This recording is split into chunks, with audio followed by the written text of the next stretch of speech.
Hello and welcome to another AnimDojo podcast. My name is Tom Box, co-founder of AnimDojo, and I'm here with the AnimDojo team. We have Katie.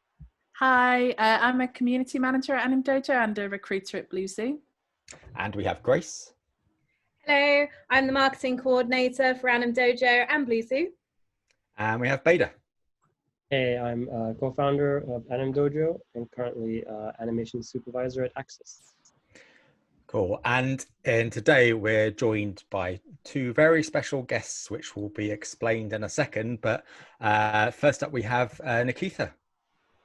Hi, I'm a production coordinator at Blue Zoo. And Tyler. Hi, I'm Tyler. I'm a freelance coordinator who was at Lupus Films. Cool. So in this podcast, we're continuing our series of podcasts on different job titles and what those job titles actually are, for if you're kind of too afraid to ask, you've been in a studio for a while and you still don't know what your colleagues do, then this podcast is here to help.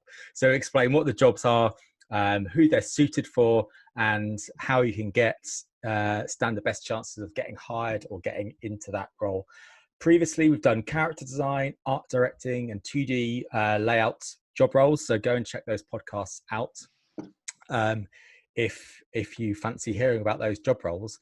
But today, hopefully you have guessed from those introductions that we are focusing on animation production coordinator.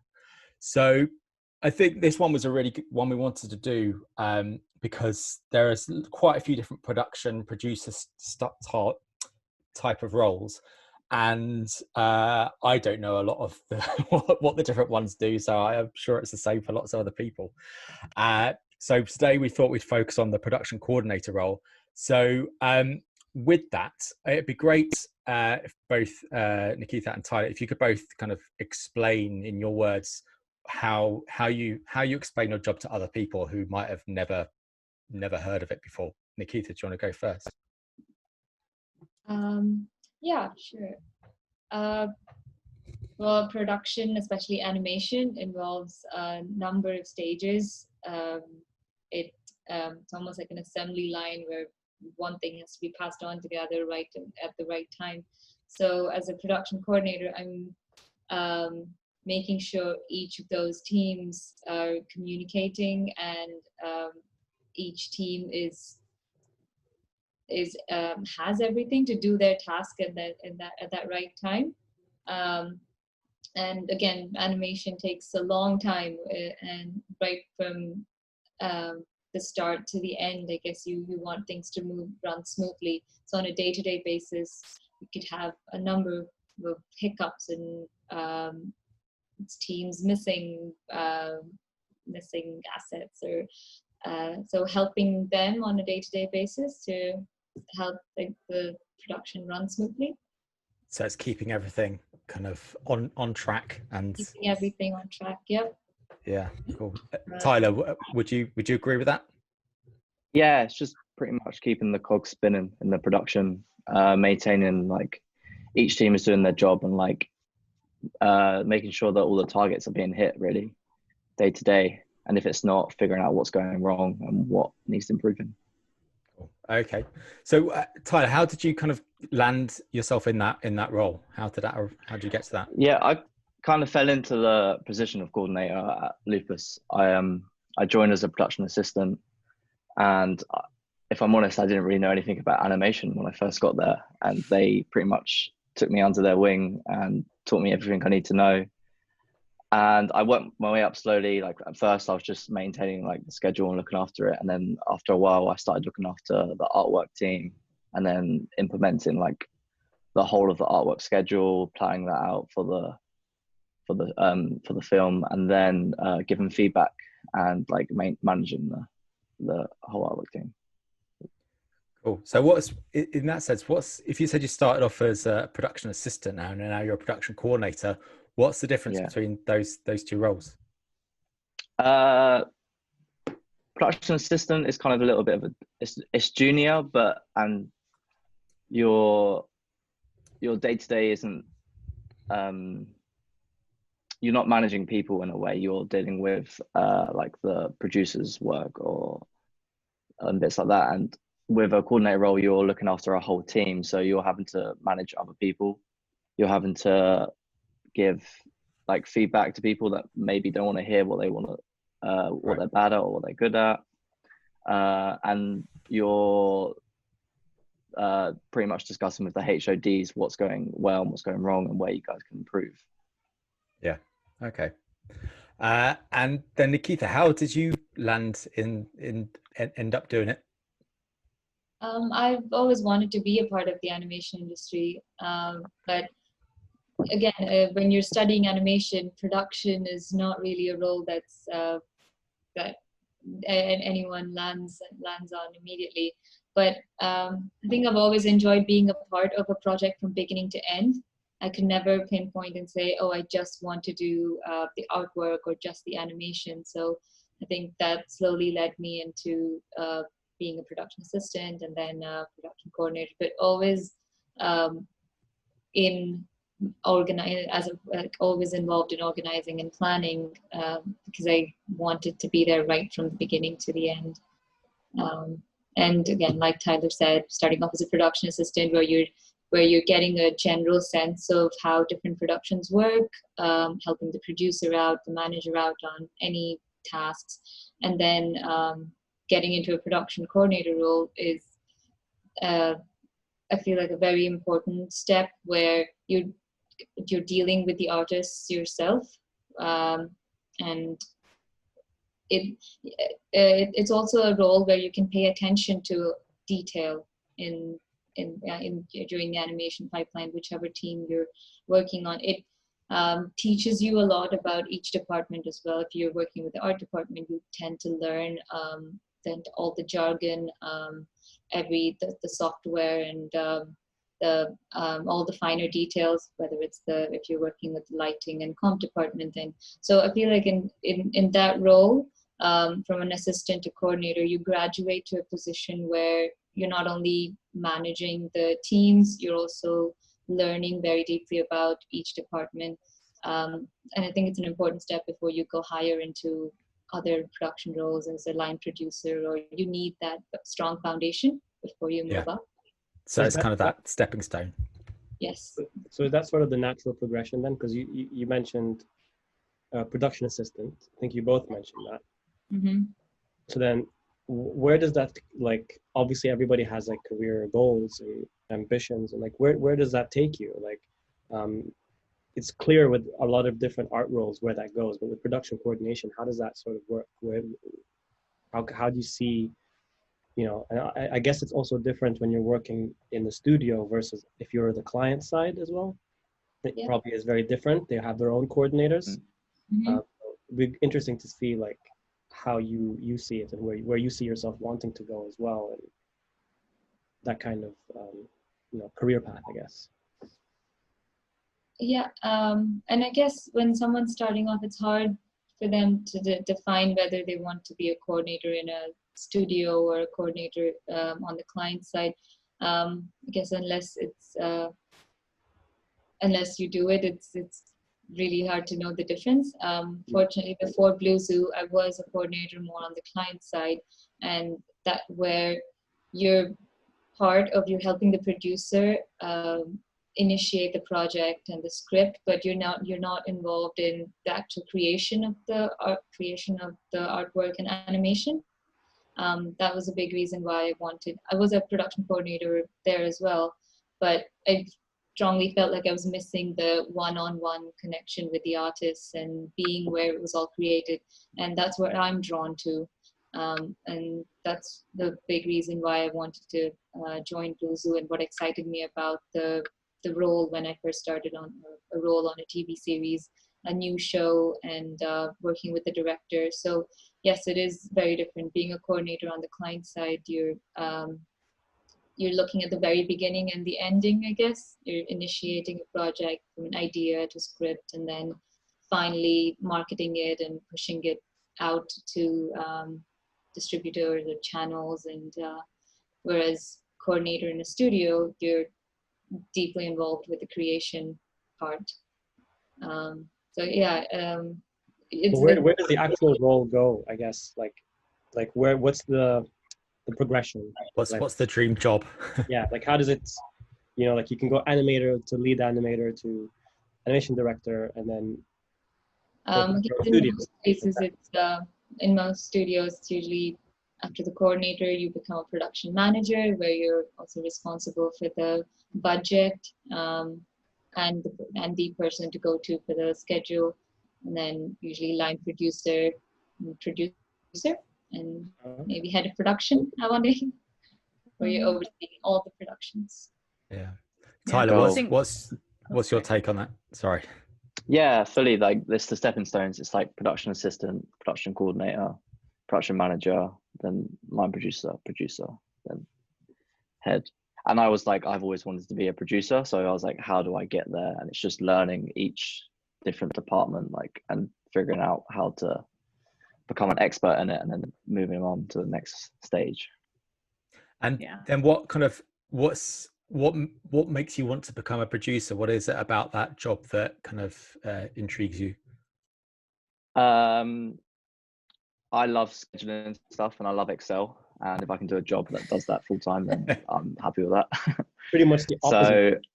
So, yeah, I can't draw either. I have no artistic talent. So you must like creativity, so otherwise you could go and become an accountant or something, right? yeah, 100%. Yeah. Well, I actually moved to London to be a stockbroker, so I'm okay. completely willing to a different industry. Yeah, but yeah, it's just I've always wanted to be a producer. The first thing I ever did was produce like a music video, and I just wanted to be like, how do I do this every single day of my life?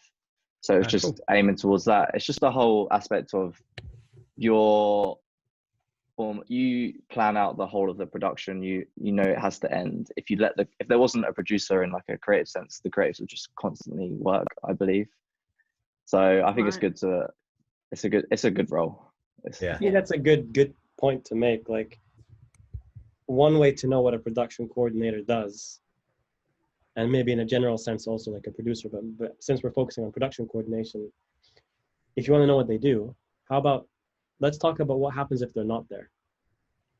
I can tell you, the world is on fire. The world is on fire. They are like the unsung heroes of animation, honestly. Yeah. It's that little dog meme where it says everything's fine and everything's fire. Like everybody in the studios pretty much have their own demands, their own needs, their own this, and it's their job to kind of find a way to make everyone work together. Because I find that like if I don't, especially now when you're looking after a team, without production coordinator by my side, it's impossible. Literally impossible. Yeah. No, very essential parts of the process that get spoken about enough, for sure.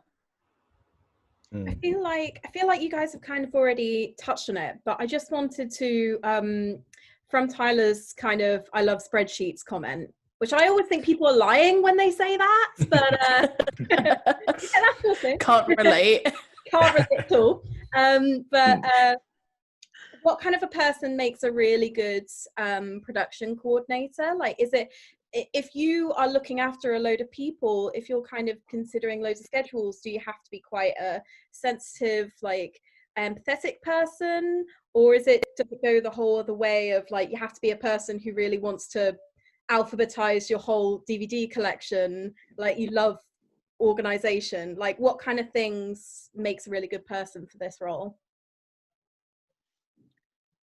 I think that you have to understand how that there are different people in different teams. So it's really key to, like, in some situations you can be friendly, in other situations you want to like bounce around, but I like the delicate side of the conversation almost. And yeah, I think you don't have to be organized. You don't have to be organized in your life. It's just with work, you just want to make sure that everything is like tip-top condition and the best it could be. So like, yeah, I think it's just really important to have like just very key I've lost what I was going to say, sorry.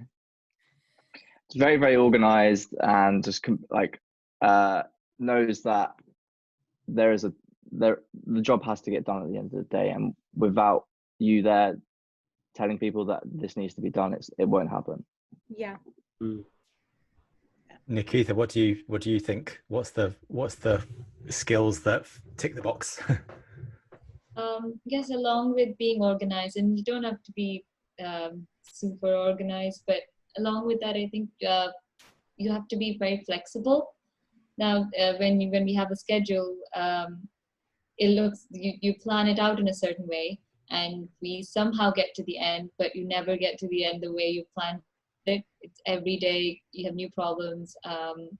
Again, we're dealing with people, and each one has a way of dealing with things, and you being flexible to move things around and still make it happen and keep the ball rolling is very important. So I think that adaptability and being open to and empathetic to all kinds of people, those soft skills are very important too, because we are managing a large team of artists. So yeah, I'd say being flexible and open to problem solving is most important. That's I cool. have a question that I am asking because I've been on that receiving end of it in different capacities, where you have production coordinators that could be very friendly, or you can have some that can be quite intimidating, or some that can be very stern. It's obviously different personalities, but from your experience, what did you find to be the best way? And because obviously there are many different challenges that come. There's deadlines that need to be met, changes that happen, staff that change, that no longer are on the project or at the studio, which means you have to keep changing schedules, you have to keep changing who's working on what, and you sometimes have to come to hey, someone, actually we need this work to get done, what's going on? And you have to have sometimes these awkward conversations. What do you find to be sort of a good approach, or from your experience, how did you handle those, or what do you do? Because they seem like one of the hardest things to have to do. Luckily, I don't have to deal with them that much. But when I do deal with them, they're very awkward. Yes, a lot of the times you feel like you're pushed to a corner because you have clients asking for something, you have the artist wanting more time, you have a director who wants to constantly change things. So yeah, I guess weighing all of those and along with problem solving, it's also on a day-to-day basis trying to make decisions on where you have to nudge things along, where you can be I guess when you have different teams pushing you, there are times when you have to be stern, but sort of balancing, if you know that you can shuffle things around and accommodate the director or accommodate the client. So deciding at that point of time what's possible, and being stern in your decision, but you don't have to be stern in communicating that. You can be empathetic and communicate it in a more pleasant manner. Yeah. But I think if the coordinator themselves is quite fickle and doesn't know which one to prioritize at that point, I think that's when it gets too messy. So I guess you need to be stern in your decision, but communicate in a more amicable, pleasant manner to all parties. Yeah. I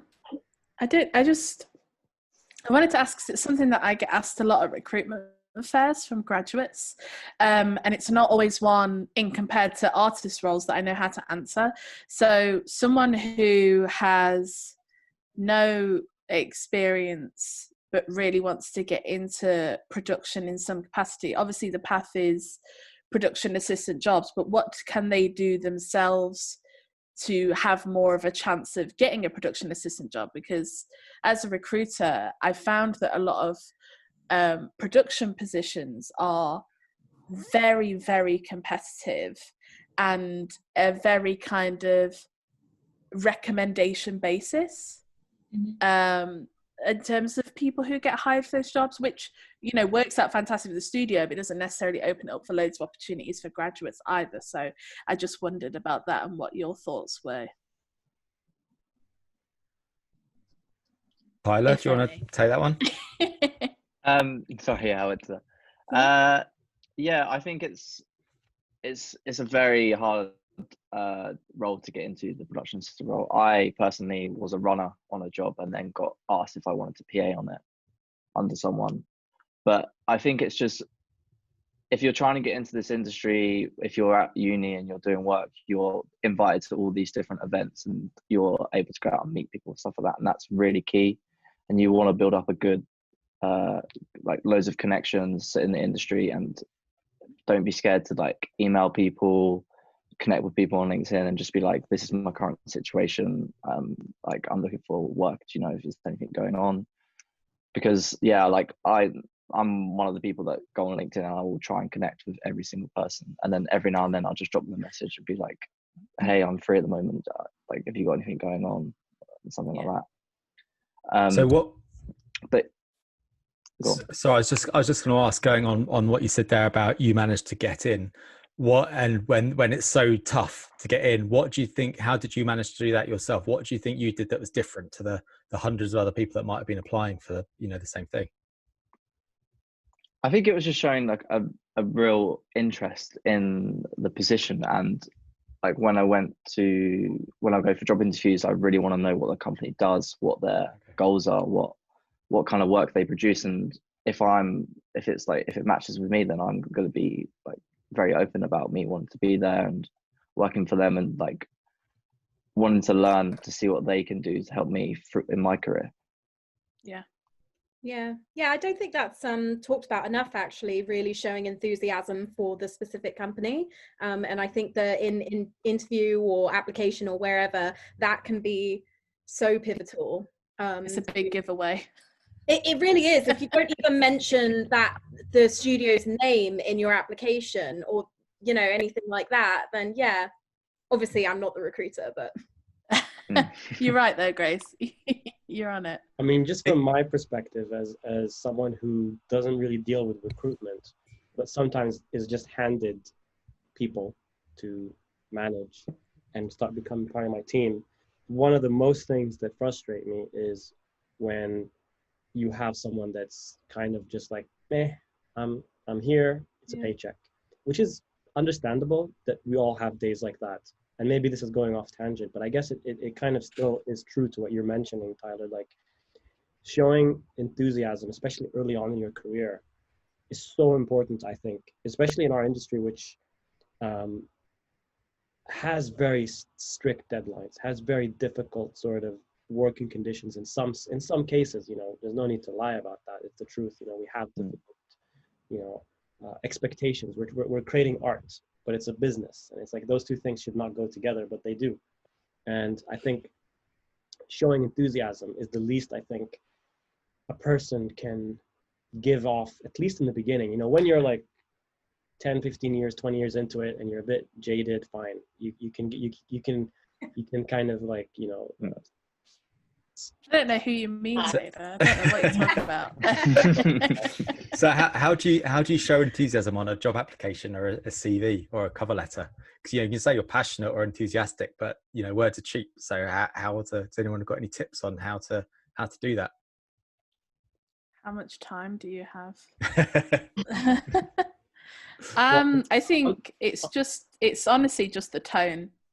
It's just setting a friendly tone. It doesn't have to be kind of this glowing appraisal of any studio you work for. You know, we're not looking for CVs that kind of stroke studios' egos or anything like that. It's not about that. It's just a kind of a general like positive tone and an interest in the role in the studio. So it's just like, I'd really like to work at this studio because I've heard this about them and that sounds exciting to me, or I'd like to be a part of that. It can be as simple as that. It doesn't have to be, oh my gosh, I literally love you guys so much, you're my favorite. Like, that's just gonna make you feel weird to write and to read. So I think being receptive to feedback. So like what you said, Tyler, like if you reach out to someone, I get people reaching out to me constantly for animation, and I'm giving feedback.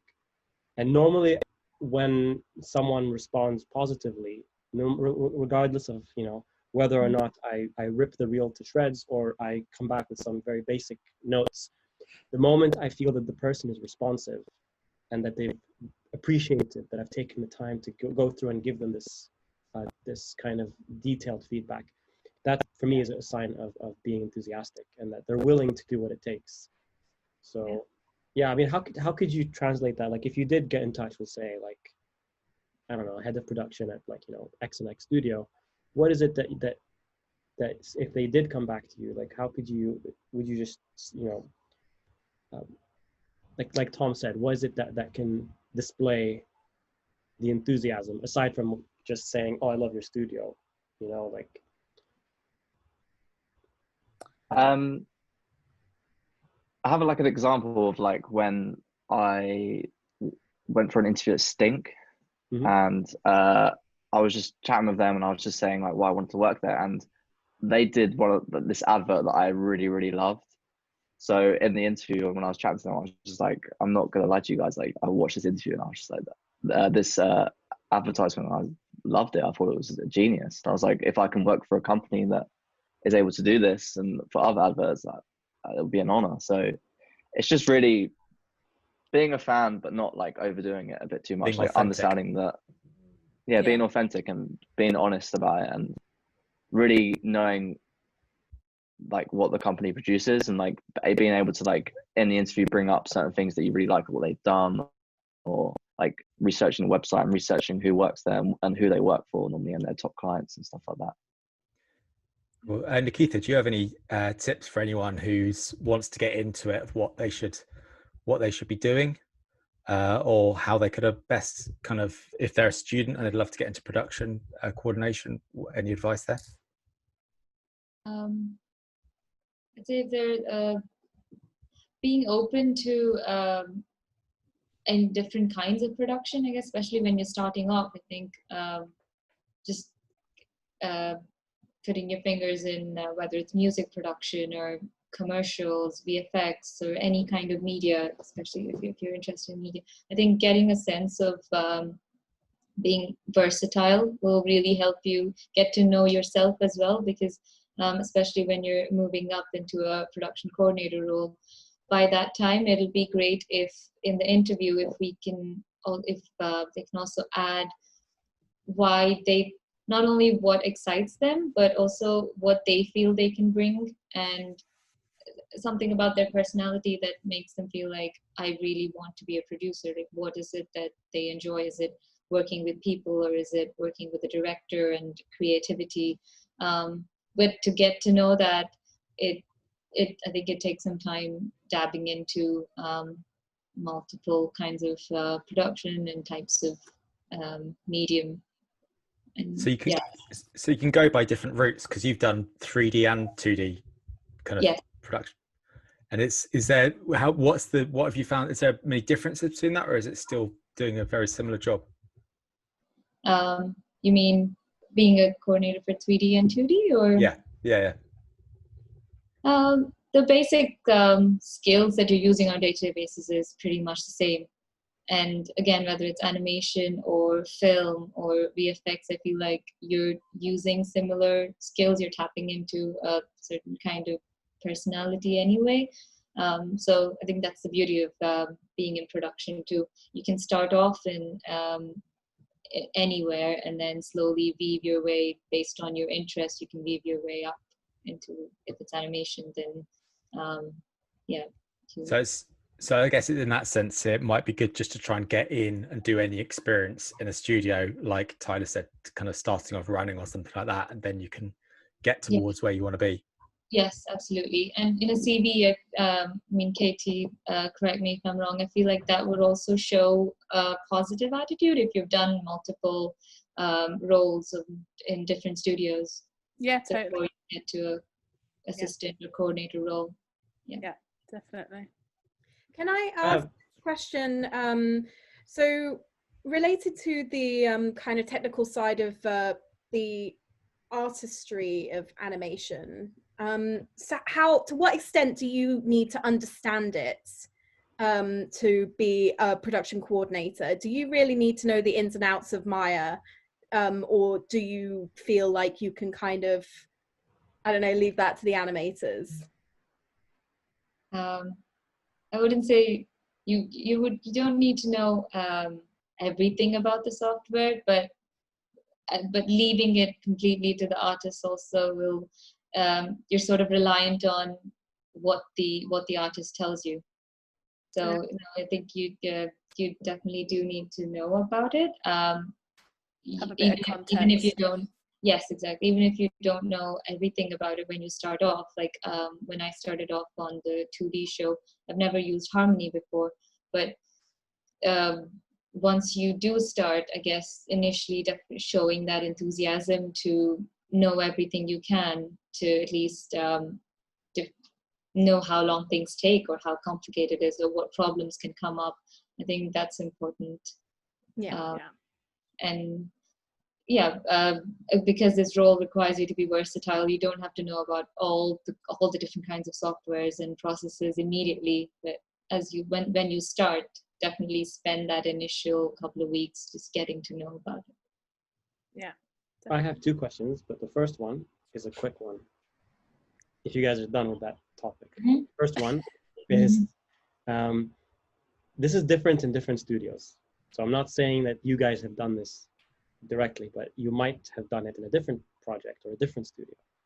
But I've noticed that, for example, in one of the studios I worked at, production would also write down any notes that you're given during dailies. So when you're in dailies, like they would annotate all the notes, so the artists don't take notes. My question is, how do you do that? Like that baffles me, because I would be sitting there and like the director would be, or I would be sitting there and we would be faffing around for 15 minutes talking about something. And then you get the note later on Shotgun or F-Track or whatever, or in an email, and it's literally so precise. It's like, reduce head rotation from 1500 to 15.6 by this amount. And you're like, yes, that is exactly what we were saying. How, to me, that's like a skill that I don't know how. Or, that's a good point. Like it's the ability to just be in the moment, listening to everything, but then also summarizing it. I don't know how you do that. So maybe you can talk a little bit about that if you've had to do that. And because I know that wasn't the way we did at Blue Zoo. We didn't have like someone taking notes in reviews, but yeah, I'm just wondering like what your experience with that. I think it's a skill that's that happens over time. Like at first you do take down every single note that there is, and then you give the piece of paper and he's like, I don't need to give all this information.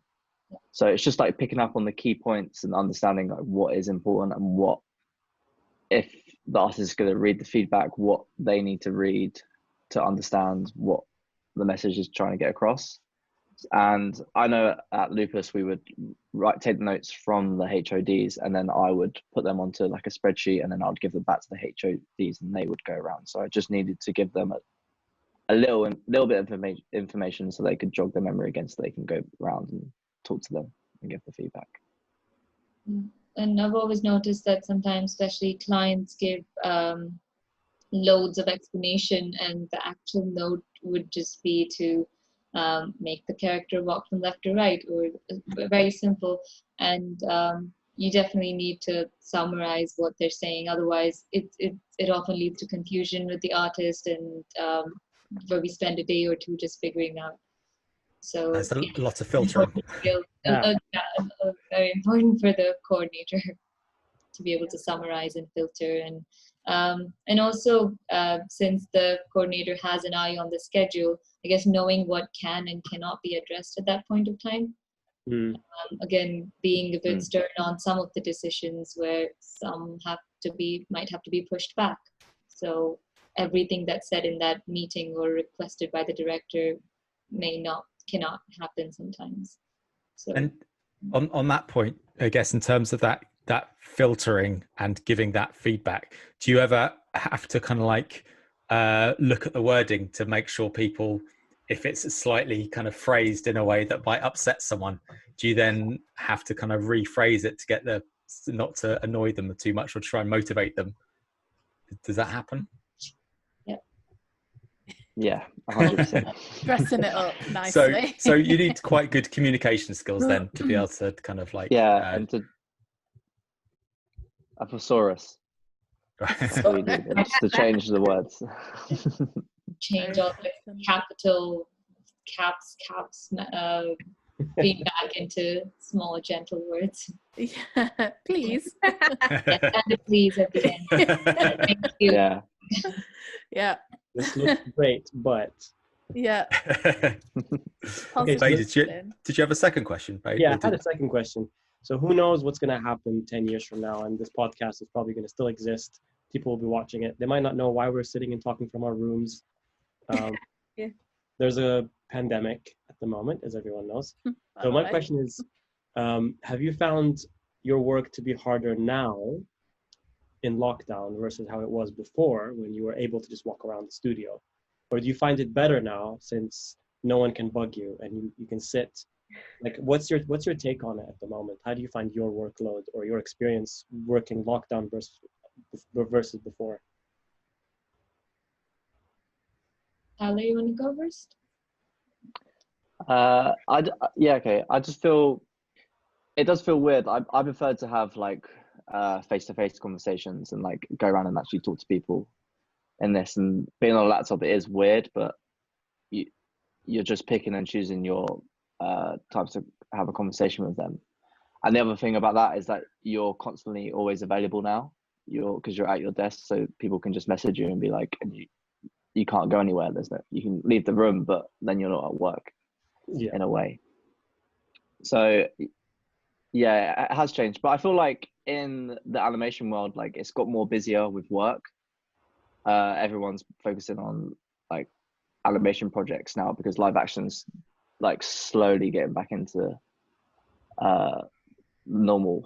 But yeah, I think it's just mainly, it's like dealing with out of house people, but constantly now, I think.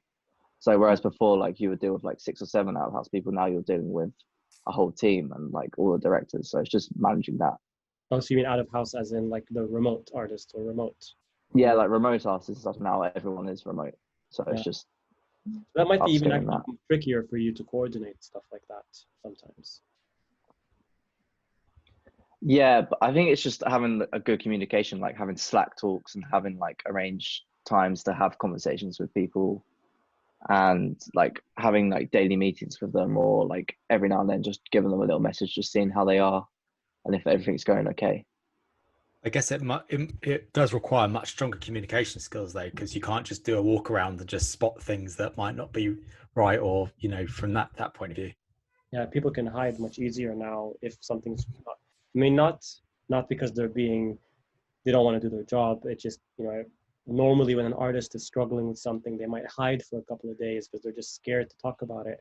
Whereas now it can be even worse. You need to nudge them and really come to them and be like, hey, is everything okay? Are you really struggling with any of this? Do you need help? Yeah. And even to get a sense of if the artist understands the feedback, or if the director is communicating everything that they want. I guess that's quite difficult remotely too. Because when you're sitting across a table, it's easier to get a sense of whether everyone's understood what's required. So I feel like that could delay work as well, and probably more revisions. Yeah, it's definitely much harder than walking around the studio and getting things done. So you prefer to go back? Oh yes, absolutely. Definitely.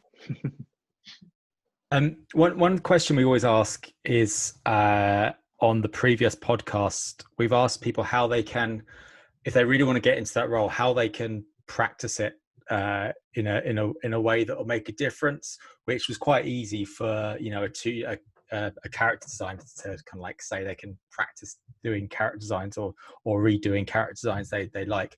But from a production coordinator point of view, does anyone have any thoughts on what, if someone wants to get into that role, what they could actually go and do to practice get into that, whether it's volunteering to produce a short film or anything like that? Is there any kind of things that people could do to push themselves with a higher chance of getting a job with something on their CV?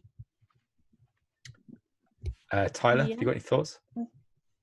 Yeah, you could like undertake your own little animation project, or work with someone. You could even make up a whole film and plan out a schedule for it, and just so you get an understanding of like how it all works. So I've done it before where I've wanted to figure out how I could make my schedules better if I ever had to make one, and I just make up like a 30-shot film and then to break it up into like sections, and then figure out just by going online and looking at how animation schedules work and like all the different stuff that needs to be in there, and then just trying to make a better schedule for the next time I have to actually do it. You went online to look at, yeah, because that's not something normally I've heard people do. You go online to check out like animation schedules. Yeah, just how other people and other companies work and what information they think is key to have. And then I wanted to know, because I didn't know about F-Tracker for ages. So I built an F-Tracker in Excel. So it was just kind of figuring out like what's the best information that people can see when they're on the schedule, and like how to like visualize the data in like a really nice way so that people understand it, rather than just giving them like numbers and being like 4 days. And if you give them like a nice looking graph that like, this is how we're doing right now, this is how we should be doing, it's like, oh, that looks much better and it's easy to understand. Yeah. And I guess you could do that online, but I guess one way to show how much you really want to do it and how enthused you are, and how much you want to learn. Because when you're employing someone becoming like a junior in that position, you're not expecting them to know everything. So someone might say, well, I don't know how to put a schedule together, so how can I pretend one together if I don't know how? And I think one way that you could do that, I think it was a user interface designer, and they wanted to get a job as a user interface designer. So they kind of like, they broke down, they found user interfaces they really liked, and kind of did a little blog post on Medium, I think it was, on what they liked about that interface, and really did a kind of quite a deep dive breakdown into why their thought processes into why that happened. So I guess someone could do something similar. And then in a CV, if you could link to a blog post you've done where you've tried to figure out yourself, to me as an employer, I'd say, wow, they're really, they're not just saying they want this job, they're showing they want this job. Yeah. I don't know if anyone's ever heard of Artella. So it's kind of like an online community specific to the animation industry, where people try and get projects off the ground, and people from like all over the world just join in and sign up for these projects. And some of them require funding, some of them don't, but they always put up, we need an animator, we need a modeler, we need a production assistant or a production coordinator. And it's kind of people donating their free time in order to like collaborate on something outside of their work hours as like a passion project. But I think that instances like that, if there's opportunities to look on that website, it's ARTELLA, Artella. I think that there's some interesting avenues that could happen there. And then I also know about people who have really good relationships with their unis after they've graduated, in a way of where the uni has trusted their current third years, like it's fine for their final project to be production coordinated by someone who's graduated, so they can have that experience as well. So I'm not sure, like not all universities do that, but I guess if you're a good student, they'll let you. But yeah, I think it's just kind of, if there is that opportunity, or I did like what you suggested, Tyler, where it was kind of like just make up a film and a schedule. I thought that was a clever idea. 100%. Nikitha, do you have any thoughts of what people could do? I was actually thinking about it more in terms of just personal practice. If you want a fun little exercise, you could just wake up tomorrow and schedule your day out, and then see if you could do it exactly in the same order. And trying that out for a couple of days. And life happens, it never goes in the exact same order. And when that doesn't, things are thrown in, how open you are and how flexible you are to shuffle things around. And being okay, by 3 days, if I don't get this task, this done, I'm going to get in trouble. So yeah, I thought I was just thinking of a fun way of practicing schedule, like Yeah, following a schedule yourself and seeing how it's a good place to start. Yeah.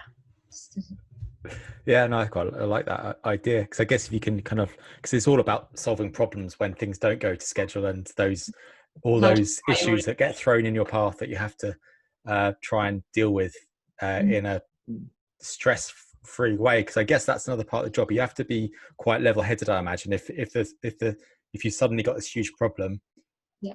as a pivotal part of that team, I imagine if you were kind of like acting all stressed out and pulling your hair out, that wouldn't go down too well, as that kind of, it wouldn't work too well.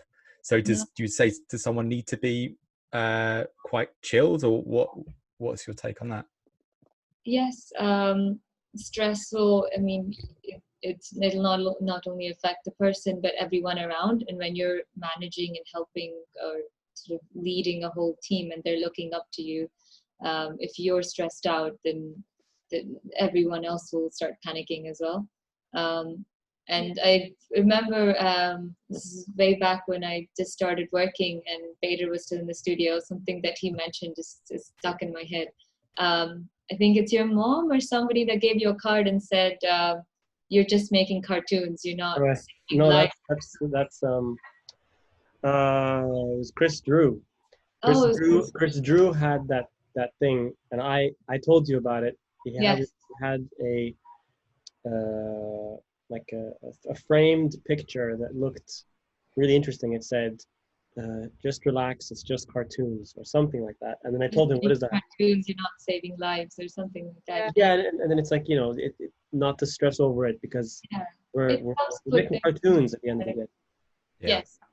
Yeah, it helps things put things into perspective when you're really stressed out. It's okay. It's not the end of the world. If this needs to be prioritized, then let's see what can wait and just take things calm. I guess that's where the daily practice that I was talking about, just practicing it on yourself, helps. Whether you can take those curveballs in a calm manner. And Tyler, is that something you felt that it's a type of person, or is that something you can learn in the role to kind of cope with more easily? I think it's definitely something you can learn. It's just you need to learn it very quickly, and you need to be able to like breathe and understand that it's not the end of the world, and it's going to be okay whatever happens. You just need to be calm about it and really think about the issue that's been presented and figure out the best way that you can get that done. Cool. Does anyone have any questions that we've missed? Anyone got any final thoughts? Is there any department that normally causes the most stress for you? You're trying to start something, Vader. People listen to this podcast, Vader. Just out of curiosity. Not allowed to say. Animation. Signed an NDA, did you? Yeah. All the coordinators. It's an oath. No, everyone's staying quiet. I think it's you have to. It's mainly dealing with either the client and then the directors, and figuring out a way that both teams can win and be happy, and so that the problems that they bring up all the time are actually, you can deal with it in a nice way, I'd say. Yeah. Very diplomatic. Whoa. Leaving the call right now. What's going on?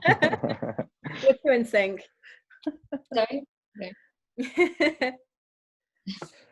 Cool. Okay. I'm probably going to be a little less diplomatic and say sometimes storyboarding could be a bit challenging. You heard it here first, guys. Amazing artists, the most creative artists, but it's also the part in animation where everyone is so precious. Because once you move past that, that's your blueprint, and everyone's worried to move past that point.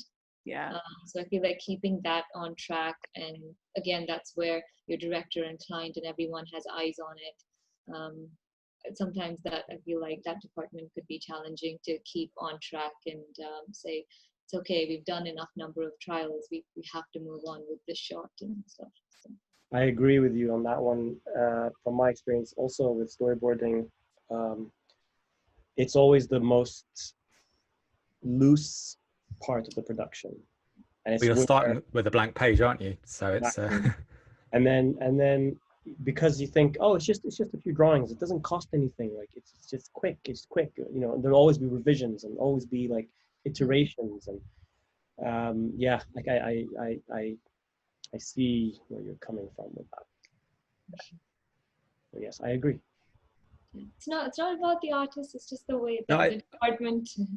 I think any early stage in that project is going to be the harder stage, because there's less things tied down, everything's up in the air, and generally the further towards the end of production you get, the easier it gets. So I think it's more the point, it's not so much the storyboards, it's the fact that it's the first step of the production, you know. Yeah. That's the first thing right after you've done all your pre-production, isn't it? Like you have all this time to sit and develop, and it could have been a brainchild of something in your mind and projects and all kinds of things that come together. But then once you start doing storyboards, you're like, especially if it's for a TV series, you've got a certain amount of time to do those boards, and that's it. And it's actually part of the episodic work.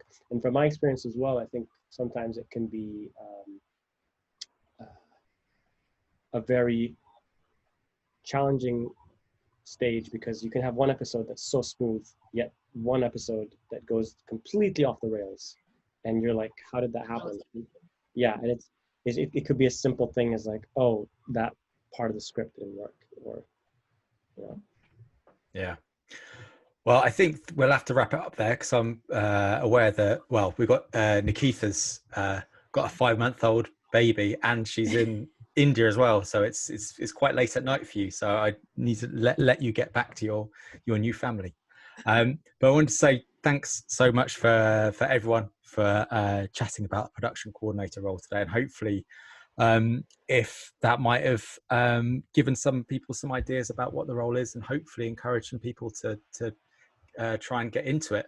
If you do have any questions, please do message us, and we'll do our best to answer them on, if you're watching this on YouTube or Instagram, or drop us a tweet. And also don't forget to check out our website, AnimDojo.com. There's lots of stuff happening on there. But but thanks again to Nikitha and Tyler for joining us. It's really fascinating to hear what you had to say about the jobs. And thanks to Katie Bader and Grace for all your contributions as well. So, and thanks for everyone listening or watching at home, and hopefully catch you next time where we're talking about a different job role. Don't know which one it'll be yet, but we'll find out soon. Cool. Cheers, everyone. Thank you. Thanks, guys. Bye. Bye. Bye-bye. Bye-bye.